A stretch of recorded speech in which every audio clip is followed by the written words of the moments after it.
All right. Hey, everybody. It's Suzanne, and I'm here with Neil and Sandy at Bedford's Beloved Chip-In Farm. So this is our Meet the Maker Farm Edition.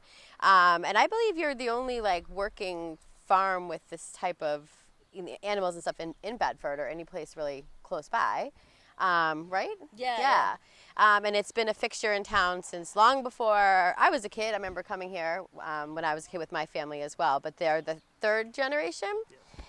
Been here since 1944, which is so awesome, and really is such a great part of our community. And like I was just saying to them, I feel like they're doing such a great job with, providing the community with not only fresh eggs and great produce and a wonderful gathering spot, but now they're allowing people, and especially children, to really connect with animals and spend time with animals, which most of us just don't ever have a chance to do. So tell us a little bit about sort of, what's here, how the family kind of got started, and then we'll talk about how it's been over the past 18 months with the challenges of the pandemic and how you got through that as well. So tell us a little bit about how this came to be. Well, it was started by my grandparents and my father, and that's how they get the name Chip-In, is everybody pooled their money, chipped in to purchase the farm. Love that. And they were originally just eggs. It was all it was eggs, and they did house-to-house deliveries, and they did that all the way to the early 70s. No way. You should bring that back. Yep, it's coming back. Yeah, I love it. But, they stopped that in the early 70s and just went to the resale stand. And my father kind of retired and just did cabinet making and things like that. Wow. So the egg business kind of subdued a little bit. And then when I got out of high school, I took it over the egg part of it and tried to build it back up. Nice. And my brother joined me, and we started the stand and built that up. So. Cool. And that was, when did you really get that kind of all going? Late 80s. Late 80s, yeah. Wow. And then you were telling me a story a few minutes ago about how it almost became, in around the 90s, I think you said, there was, people weren't appreciating farms and really more so where their food came from. It was like you go to the store, it's there, it's magic, and there was less thought about what's in this, where did it come from. And then it started to shift back, you said, yes. Right? So you almost got out of the egg business, and now it's, how many chickens do you have 3, here? 3,000. That's amazing. So yeah, so tell us a little bit about that and sort of how you've seen that now really sort of carry forward and what's changed over the past 10 or 20 years. Yeah, 10, 20 years, it's been, people have increased awareness of where their food comes from and appreciation for quality of product. And not as much concerned about the price. They understand that if quality means more price. Right. And that's kept us in the egg business as far as, the demand. We've actually increased in the last 25 years. That's awesome. Yeah, I was saying I've been at local restaurants, like some of the kind of farm-to-table spirited places, and they make a very big deal. Like, this is a Chip-In egg, and I'm always proud. Like, that's from Bedford. I know them, and they are. I mean, there's no comparison with a farm fresh egg versus what's been sitting for God knows how long on the shelves. So it's really cool to see how you've taken that business and expanded it, and now Sandy, you do again so much with the programs, and that's what I think is so cool. My daughter did some of the programs here, after school programs over the years, and a lot with 4-H. You do a lot with 4-H. She never quite got into that, which I think she still would love to, but I know a lot of her friends do. So tell us sort of how that all has evolved and where you think that might be heading with all the different programs that you're doing. Yeah, we've been doing programs probably for the last 20 years. I got here about 25 years ago, so I kind of had a different perspective coming in. And then it started out with me having a couple calves, and then kids showing up at the same time every day wanting to bottle feed the calves. So cute. And then we have partnered with the Bedford Recreation Department, and we do programming from them.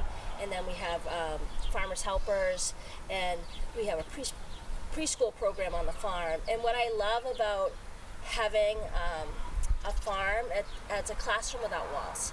Love it. Climbing over a fence is not just about climbing over a fence. It's fun, but it's also about gross motor, confidence in yourself, and it's just, I think it's pretty magical when you bring children on a farm. You see it in a different way. They make great friends. They come in and they're like, I need to go feed my animals.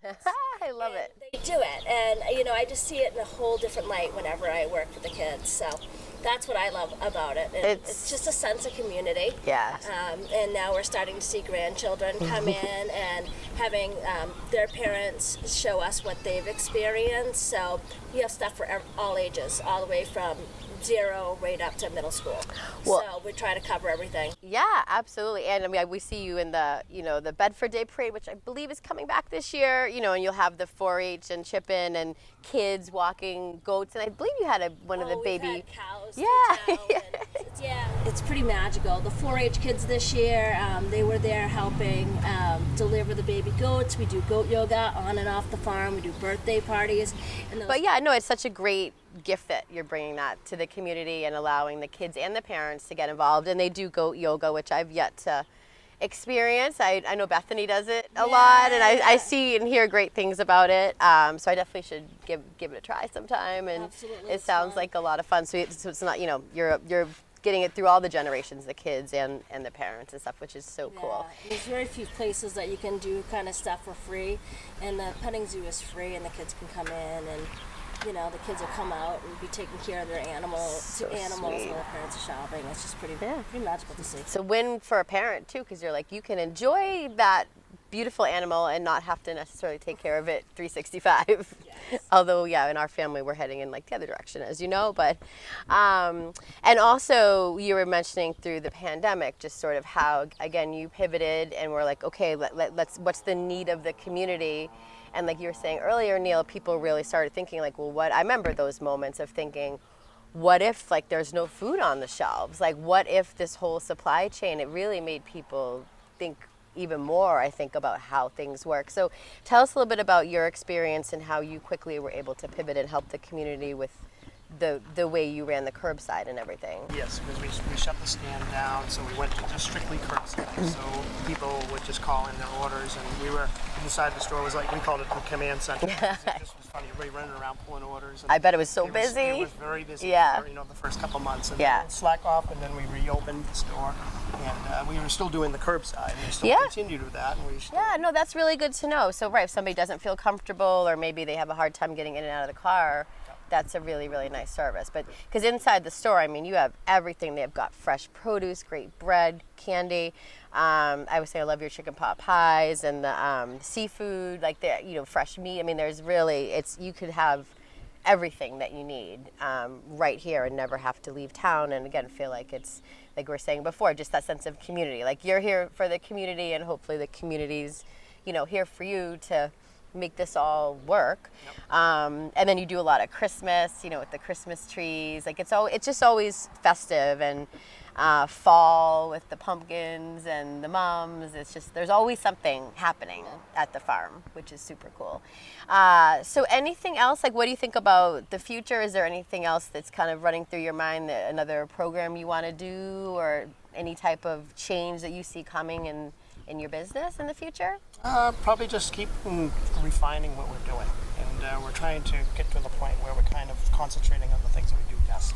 Nice. I think So we'll share all of your contact info. You're right on Hartwell Road in Bedford, so super convenient. They've got about 6 acres here, I think you said. So it's just a really fun place to visit and meet the animals and enjoy the delicious eggs and everything. So thank you guys so much. It was really fun to see you and to learn more about what's going on at Chip-In. And thanks for being a part of Bedford.